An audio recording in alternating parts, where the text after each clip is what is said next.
Preguntas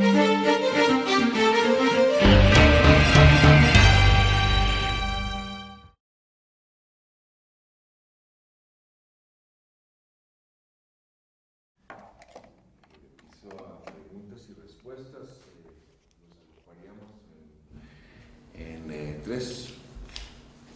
¿Tienen preguntas? Y si no. Si alguien que se interesa en preguntar. Bueno, pregunto yo. Soy Colombia. ¿Cómo es el asunto colombiano? Uy, el asunto colombiano es complicado, porque esa bala directamente los sindicalistas colombianos, como tú sabes, básicamente el dato es de la Organización Internacional del Trabajo, es el país que tiene más muertes de sindicalistas en el mundo, ¿no? Entonces, en realidad ahí, como tú sabes un poco, todo este proceso de, ¿cómo se llaman? Los paramilitares, no solamente se orientaron a luchar en contra de, digamos, de la guerrilla o de los sectores insurgentes, sino que también fue usado, por supuesto, para reprimir de manera muy importante la acción colectiva, ¿no? Y entonces las perspectivas, bueno, del sindicalismo en Colombia, bueno, fueron muy negativas, quizás en los últimos años comenzando una fase de un poquito mayor estabilidad dentro del sindicalismo colombiano, pero pasaron por una etapa sumamente negra, ¿no? Y la capacidad, creo que la cobertura, creo que estaba por ahí el dato, es bajísima de negociación colectiva en Colombia, muy, muy, muy baja, ¿no? Gracias. María Luisa. Graciela, una cosita nada más, porque haciendo comparativamente el proceso con lo que sucedió en el corporativismo campesino en México, ¿qué papel jugó? A mí, ¿sabes qué me sorprende? Que la desconcentración y descentralización de toda la estructura productiva en México y sobre todo la gestión en los distritos de riego y todo esto, llevó a un debilitamiento real y una reconstitución de estas fracciones a nivel municipal. Pero ¿cómo se explica el fortalecimiento del sindicato de la educación a pesar del proceso de descentralización? Porque no se dice. O sea, el proceso gracias María por la pregunta, el proceso de descentralización educativa es justamente una cuestión que está, digamos, en tela de juicio, ¿no? Fracasó mucho. Lo que el poder de los estados para intervenir es muy restringido, los gobiernos locales tienen un margen, porque de hecho las secciones también negocian a nivel de lo local, particularmente las secciones de la coordinadora, ¿no? Esas secciones reciben los beneficios que negocia el Bester, ¿no? El comité ejecutivo, digamos, de los órganos tradicionales, pero también negocia directamente a nivel de los gobiernos locales. Pero buena parte del modelo todavía no se ha descentralizado. Es decir, las reglas del juego siguen siendo las mismas, entonces no hay ese proceso de descentralización con la profundidad que se dio pues, a este otro nivel. Sin embargo, fíjate que por eso yo insistía en que sí hay una cierta heterogeneidad dentro del sindicato. Lo curioso es que esa heterogeneidad no debilitó al poder centralizado en el Bester, sino que juega a favor de ese poder centralizado, ¿no? Eso es lo que la hace sobrevivir a pesar de que haya una oposición con poder de negociación local, como digo, en varios estados de la República, ¿no? De hecho, hoy en día está en discusión el tema de la descentralización en el DF, que no avanzó. En fin, es un tema, el federalismo educativo no funcionó todavía, es decir, a pesar de que desde los años 90 hay un proceso que supuestamente iba a pasar cada vez más poder hacia los gobiernos locales, pero eso no se dio. Y visto desde el resto del sindicalismo, sí hay como una especie de devolución de poder a los sindicatos locales, ¿no? Por parte de las cúpulas. Por ejemplo, la cúpula, la CTM, el poder de la CTM cada vez es más limitado, subordinado, a comparsa, pero algunos sindicatos locales de la CTM, por ejemplo, en la industria automotriz, sí ganaron poder de negociación, y eso sí se tradujo en un debilitamiento del poder de negociación de las cúpulas. Sin duda no es lo mismo Fidel Velázquez, que negociaba directamente con la Ford, él, y nunca dejó de negociar, y por eso recibía, creo que cada año o cada 2 años, su coche en la puerta de su casa, ¿no? de la Ford, a la negociación que hoy hay en el sector de la industria automotriz, que es muy descentralizada, totalmente descentralizada, ¿no? Entonces sí hay este efecto, Pero es un efecto que lleva, como digo, a solo aquel, por ejemplo, en la industria automotriz, ¿por qué hay cierto poder de negociación en esos sindicatos locales de la CTM? Bueno, porque el costo de la mano de obra dentro del costo total de producción en la industria automotriz es muy bajito. Por ejemplo, hoy en la Volkswagen es de 4 o 5% del costo de la fuerza de trabajo sobre el costo total de producción. Y lo que ha habido es subcontratación, ¿no? Por decirte, la planta Volkswagen tenía en el año 92, tenía 20.000 trabajadores la planta de Volkswagen, hoy tiene 10.000 trabajadores. Todos los demás están, pero todos están fuera. Entonces, ahí hay un pequeño núcleo de esos trabajadores que tienen cierto poder de negociación, son calificados, reciben buenos salarios y negocian a nivel de lo local, ¿no? Esto no es negociado por las confederaciones y demás. Es un cambio respecto de la fase previa, ¿no? Donde teníamos a la CTM pues, negociando directamente en Los Pinos los salarios de todo el mundo, ¿no? Negociando era más decir, generalmente se imponían, pero bueno, hubo cierto margen. Sí. Gracias. Perdón, querría conocer tu opinión sobre una posible situación. Grecia, Italia, Irlanda, España, lo que estamos buscando sistemáticamente es degradar el precio de la fuerza de trabajo, sea por la ruta de abaratar los despidos, sea por la ruta de bajar directamente los salarios en busca de aumentar la productividad. Independientemente de las discusiones entre economistas, estas medidas no producen resultados de corto plazo. Pueden esperarse, según el Fondo Monetario Internacional, resultados para el 2017, por ejemplo. En este intervalo, movimientos sindicales tan fuertes como el italiano, o metidos en callejones sin salida, como es el caso griego, ¿qué futuro podrían tener y qué tanto tú pensarías, a la luz de los procesos de revitalización que mencionaste y los procesos de degradación, qué tan factibles son estos procesos en países como México, en términos de la OCDE, tan urgidos de reformas estructurales? O sea, en sentido alemán, degradar los precios de la fuerza de trabajo de manera sistemática. Sí, gracias, Jonathan. Mira, el informe mundial OIT 2012, acabado de salir, hace un balance de todas las reformas que se hicieron en Europa. Por ejemplo, 19 de 27 países de la Unión Europea reformaron a la baja la legislación laboral. Por el contrario, en América Latina, Argentina, Brasil, Uruguay, Chile, hacia arriba, incluso Chile. Bueno, ellos hicieron reformas a la baja y justamente hay un análisis de Sandrine Cassés dentro del informe que claramente, con base en 100 estudios, casos, muestra ningún resultado de las reformas flexibilizadoras en el corto plazo. O sea, claramente en el corto plazo no van a producir ninguna ventaja. El problema es el caso de España, digamos que es también muy emblemático, ¿no? Porque en España empezaron a hacer en los años 80 estas reformas flexibilizadoras. Hicieron como de todo, flexibilizaron todo y volvieron a flexibilizar, ¿no? Como alguien dijo, Rajoy nunca dijo lo que iba a hacer. Dijo lo que no iba a hacer, pero hizo todo lo que dijo que no iba a hacer. Y claramente le apostó nuevamente a esta cuestión. El problema es que los sindicatos están muy debilitados en un contexto de 25% de desempleo y 50% de desempleo de jóvenes. Entonces hoy están en la retaguardia, pero volvieron a salir a la calle. Es decir, estaban bastante paralizados y un poco todo este movimiento de los indignados de España y la fuerza que cobró hizo que también el PSOE, que también salió, como sabemos, en qué condiciones, está volviendo a reactivarse y volviendo los sindicatos a estar en las movilizaciones, en una huelga que creo que fue ayer o algo así. Otra vez, aquí está Marta, que es la que puede contestarte, por ejemplo, con el ejemplo español mejor. Pero justamente lo que la experiencia nos está mostrando en Europa es que, salvo en el caso de los países nórdicos, ¿no? O incluso en casos como Francia, ¿no? Donde tienen una tasa de sindicalización muy baja, pero una cobertura muy grande de negociación colectiva. Y hoy vuelven los sindicatos a tener como cierta oportunidad. Por ejemplo, en Francia claramente va a haber un intento de políticas que combinen, sí, la austeridad y el control del déficit, pero también el crecimiento. Y Mario Monti en Italia igual.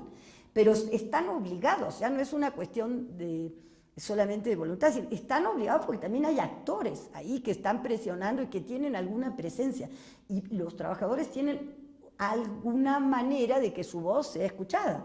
Aquí el problema que tenemos en México es que llevamos por lo menos 30 años sin que en un contexto como este, ¿no?, la voz de los trabajadores tenga ninguna oportunidad de influir en ninguna de las decisiones que se toman en este país, ¿no? Salvo, como digo, en estas islas, ¿no?, sobreprotegidas por características muy especiales del sector, bueno, claramente un monopolio de representación.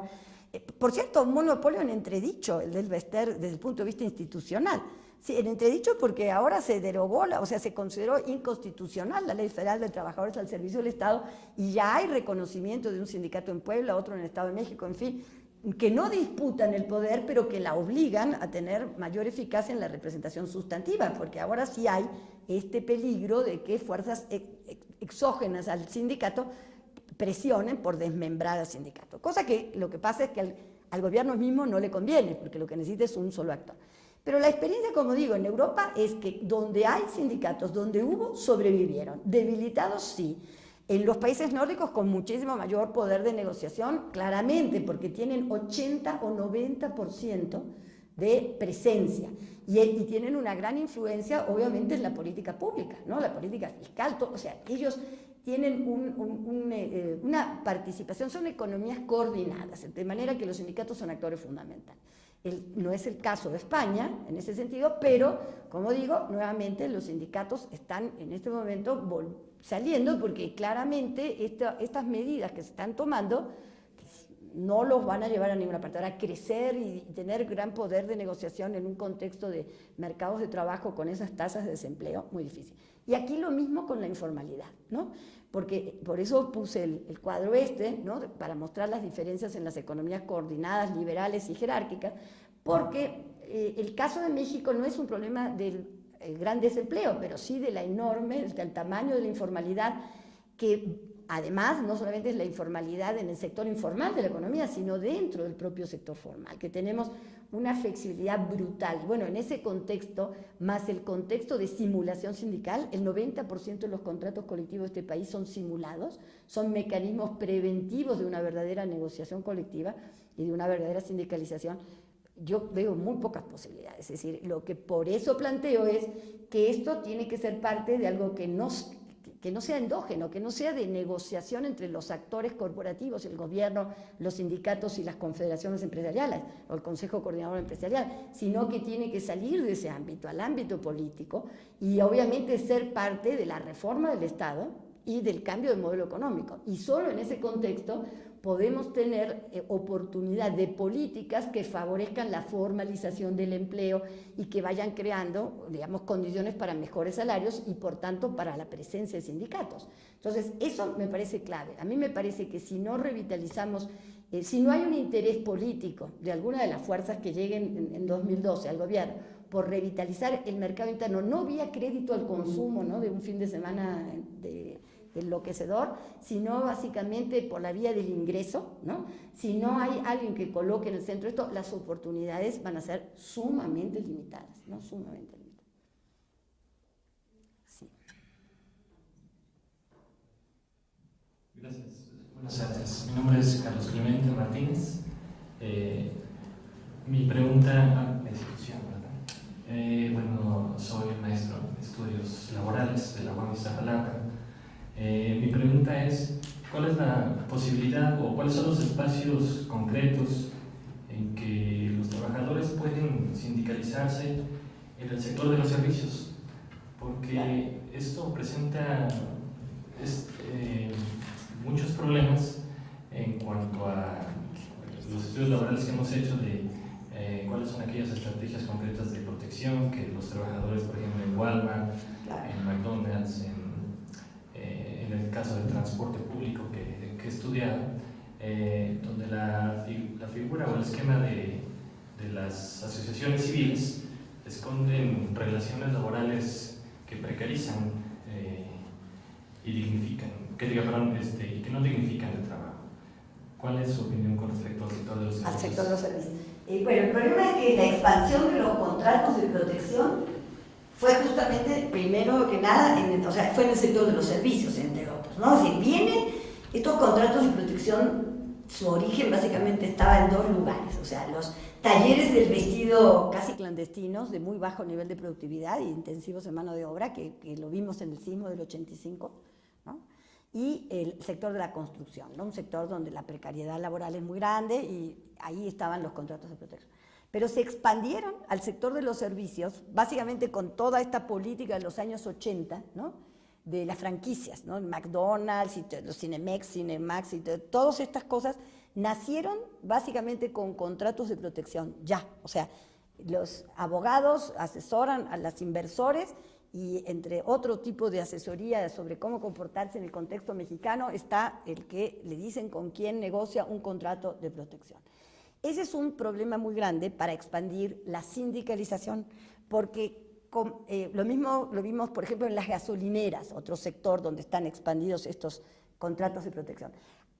Tirar abajo un contrato de protección y ganar la titularidad es casi una guerra, ¿no? Es una cosa sumamente complicada, termina con muchos trabajadores despedidos, un deterioro muy grande del clima laboral y pérdida de empleo, básicamente. Entonces, son actos heroicos. Y por eso funcionan los contratos de protección, porque lo que son mecanismos preventivos de la sindicalización. Entonces, aunque el empleo en México se expandió en los servicios, no hubo forma, como sí sucedió en Brasil, por ejemplo, de que esa expansión de empleos en los servicios compensó la pérdida de empleo manufacturero y en el sector público. Y entonces los sindicatos mantuvieron estables su tasa de sindicalización y su capacidad de estar presentes en el escenario público.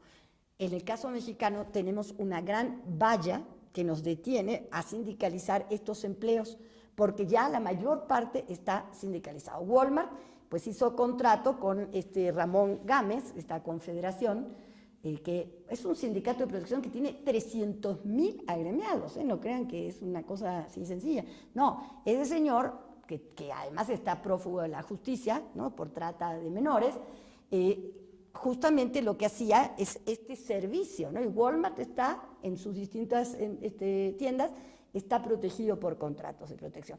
Y hay muchos estudios, ¿no? El estudio de Valeria Escorza, ¿no? De lo barato sale caro, los trabajos que hicieron ustedes en la UAM Iztapalapa sobre los otros trabajos, los empleos atípicos.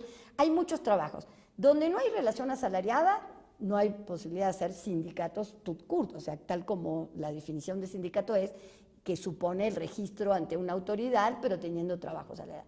Ya en el empleo informal, atípico, autónomo, independiente y como vendedores ambulantes, bueno, existen otro tipo de agrupaciones, como sabemos, que también ocupan ahí un espacio, pero que tampoco necesariamente, como tú mismo lo planteabas, ven por los intereses de los trabajadores. Entonces, lo primero es, por eso yo digo, hay que hacer una reforma institucional, que es una condición necesaria, pero no suficiente. Y esa reforma institucional nos permitiría tener un contexto más o menos parejo para limpiar este mundo de simulación en los sindicatos.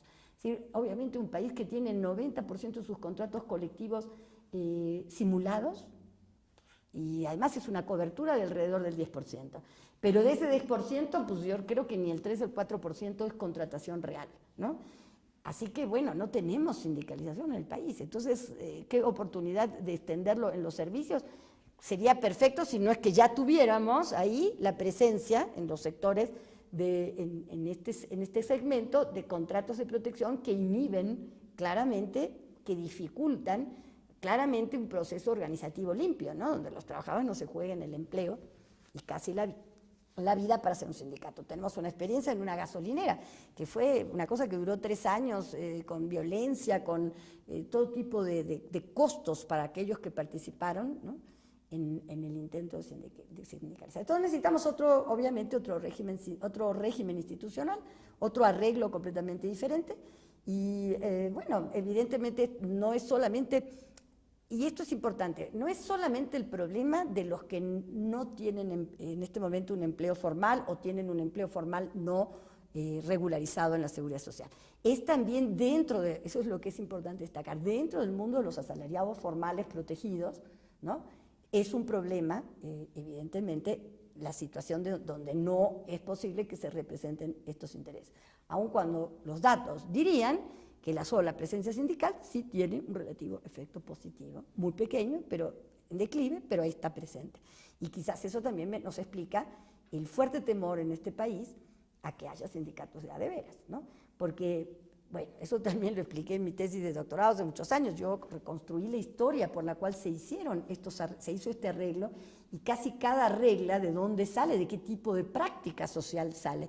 Y ahí justamente vemos que el régimen mexicano es un régimen muy complicado, porque es uno de los pocos países del mundo donde no tenemos ningún tipo de arbitraje obligatorio para una huelga, donde una huelga impide que se reemplacen a los huelguistas. Esto prácticamente no existe ya en ninguna parte del mundo, en casi en todas partes hay reemplazo de huelguistas, y es ilimitada la duración de la huelga porque no hay arbitraje obligatorio. Entonces, también formar un sindicato es aparentemente muy fácil, y hacer un contrato colectivo se puede hacer con 2 trabajadores.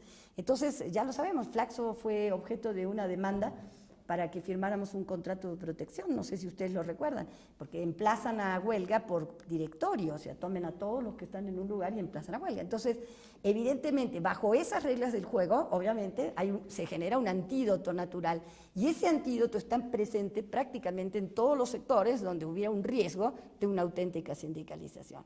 Y entonces, esto hay que reformarlo por completo, si queremos tener oportunidad de que haya representación de los viejos y de los nuevos empleos, ¿no? Vale.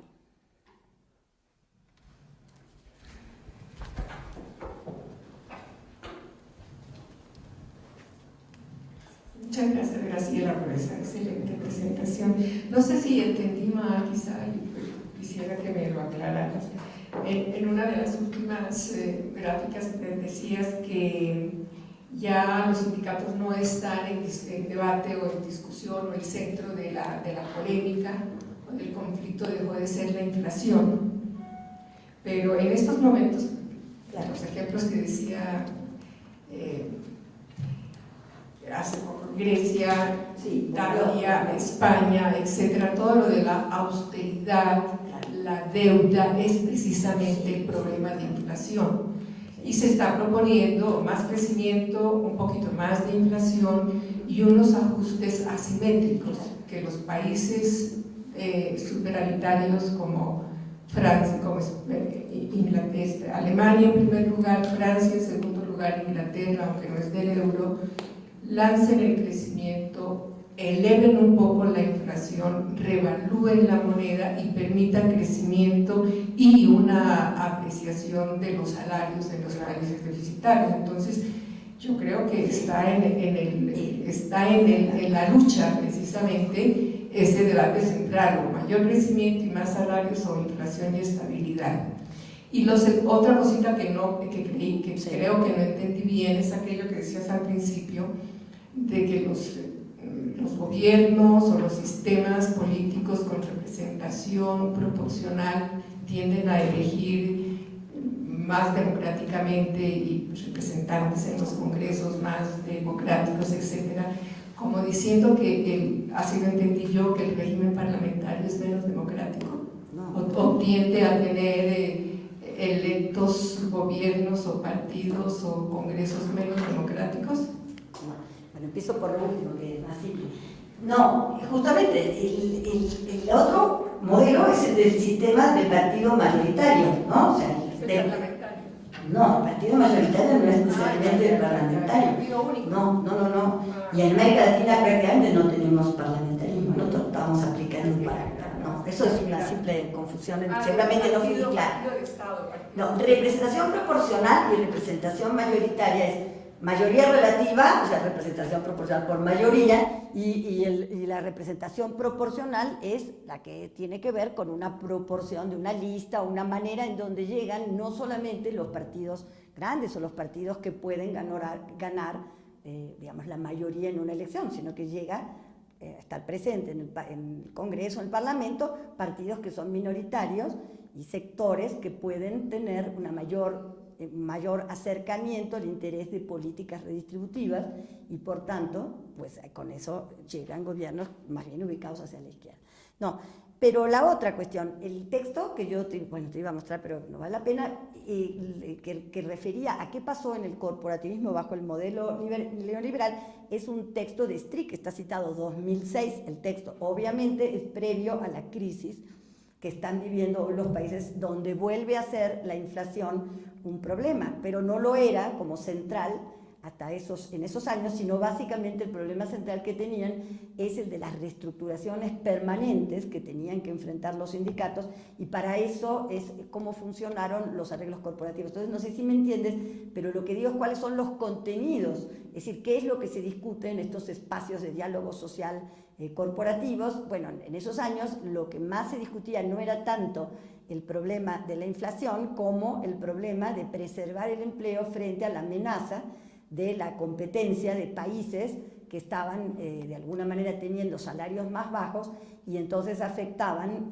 a través de las reestructuraciones, o sea, el nivel del empleo, que eso es lo que trataban de defender. Obvio que hoy sí vuelve a estar en la negociación, entre otros, la búsqueda de salidas diferentes a las políticas de austeridad que está empleando Europa. El problema es que los sindicatos en contextos de alto desempleo tienen muy pocas posibilidades de ser tomados en cuenta, ¿no? Y por supuesto, bueno, dentro de gobiernos de izquierda tendrán más oportunidades que dentro de gobiernos de derecha. Y en el caso de Grecia, pues habrá que ver qué va a pasar con el Partido Socialista en la nueva elección, ¿no? Que tiene una posición claramente de tratar de buscar una manera más equilibrada de salir del desastre en el que se encuentran. Pero bueno, dependerá de si logran formar gobierno y si participan en el gobierno y qué va a pasar en la elección del mes de junio. Y yo creo que los sindicatos están de todas maneras muy a la defensiva, es decir, tratando de proteger lo que puedan, pero no tienen un papel en este momento muy protagónico por lo que hemos visto en ninguno de los países, ni siquiera en Italia, aun cuando digo su presencia, su existencia, influye de alguna manera en la necesidad que tienen los actores políticos de tomar en cuenta un actor que está organizado, que tiene una mayor capacidad de hacerse sentir con una movilización o una huelga, ¿no? No, gracias a ti. ¿Ya? Muy bien. Muy bien. Muchas gracias a ustedes.